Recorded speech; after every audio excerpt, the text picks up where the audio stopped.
Bom, o nosso próximo assunto agora são os operadores lógicos. Vamos ver o que são os operadores lógicos. Aqui no nosso material, diz assim: os operadores lógicos em Java são usados para combinar expressões booleanas e retornar um valor booleano. Aqui estão os principais operadores lógicos em Java. Basicamente, os operadores lógicos, diferente dos operadores relacionais, eles comparam dois booleanos. Enquanto os operadores relacionais comparam dois valores, assim, a rigor, né? O que a gente explicou, por enquanto vamos entender assim, que eles comparam dois valores, os operadores lógicos, eles comparam dois booleanos. Claro, eu posso comparar duas expressões relacionais com um operador lógico, né? Mas a gente não vai atingir esse nível de complexidade aqui nessa altura do nosso treinamento. A gente vai simplesmente comparar valores booleanos para a gente entender como que funcionam, né, esses operadores. Esses operadores aqui eu já adianto para vocês que talvez vocês tenham aí um pouco mais de dúvida com eles, né?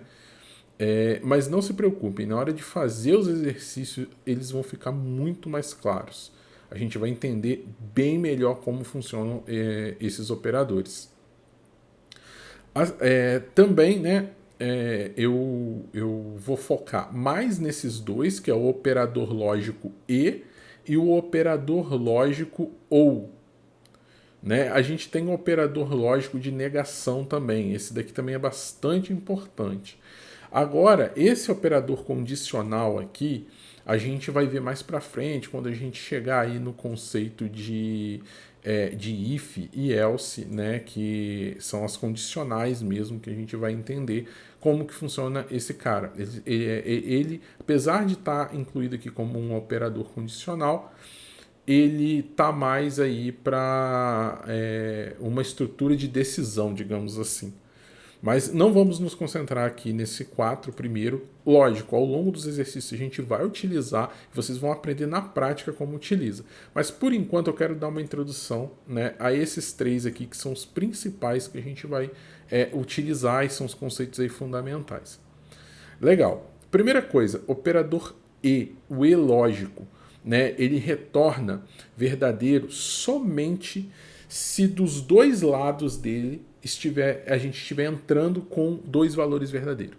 Ou seja, se eu tenho true e, né, esse e comercial aí, true, ele retorna verdadeiro. Qualquer coisa diferente disso, ele vai retornar falso para gente. O operador lógico ou, ele já é diferente. Ele só retorna falso para gente se dos dois lados estiverem falso. Né? Só para facilitar, talvez, vocês memorizarem, o e só retorna verdadeiro quando os dois lados estão verdadeiros e o ou só retorna falso quando os dois lados estão falsos. Ou seja, se qualquer um dos lados nesse operador ou tiver diferente de falso, ou seja, verdadeiro, né, que ele tem que receber um verdadeiro ou falso, né, se eu tenho verdadeiro, verdadeiro, verdadeiro, falso, falso, verdadeiro, ele vai me retornar verdadeiro. Agora, o operador e não, ele só me retorna verdadeiro se em cada lado tiver verdadeiro. Se eu tiver, por exemplo, falso, falso, ele me retorna falso. Se eu tiver verdadeiro e falso, ele me retorna falso. Se eu tiver falso e verdadeiro, me retorna falso. Mas se eu tiver verdadeiro e verdadeiro, ele vai me retornar verdadeiro. Legal. Assim, isso daqui é a teoria. Né? Essa teoria aqui, talvez vocês sintam um pouco de dificuldade para entender em palavras essa explicação, mas durante a resolução dos exercícios, vocês podem ter certeza que isso aqui vai fazer muito sentido. Isso daqui é uma das bases para a lógica de programação. E por último aqui, né, o operador 3 aqui, que é o operador não lógico. Ele simplesmente inverte um booleano, digamos assim. Por exemplo, se eu tenho uma expressão que me retorna um verdadeiro, se nessa expressão eu colocar uma exclamação no início dela, ele vai inverter esse valor.